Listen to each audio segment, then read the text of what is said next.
سنتے ہیں اردو میں خصوصی اپڈیٹ۔ بھارت پاکستان اور اپنے غیر قانونی زیر قبضہ جموں و کشمیر میں تحریک آزادی کو بدنام کرنے کے لیے ریاستی انتظامیہ کے تعاون سے ایک اور دہشت گردانہ حملے کی منصوبہ بندی کر رہا ہے۔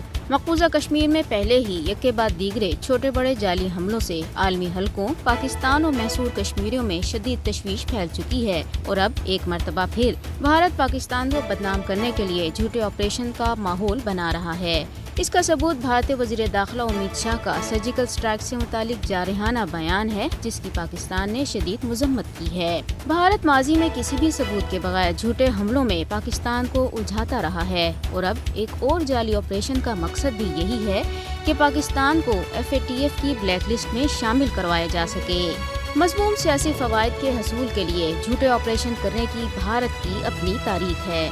بھارت ہمیشہ مظلوم کارڈ کھیلتا اور پاکستان کو اپنی ناکامیوں کا ذمہ دار ٹھہراتا رہا ہے۔ سمجھوتہ ایکسپریس دھماکہ، پٹھان کوٹ، اڑی اور جموں میں بھارتی فضائیہ کے اڈے پر حملہ بھارت کی جانب سے ماضی میں کیے گئے جھوٹے آپریشنز کے بڑے ثبوت ہیں۔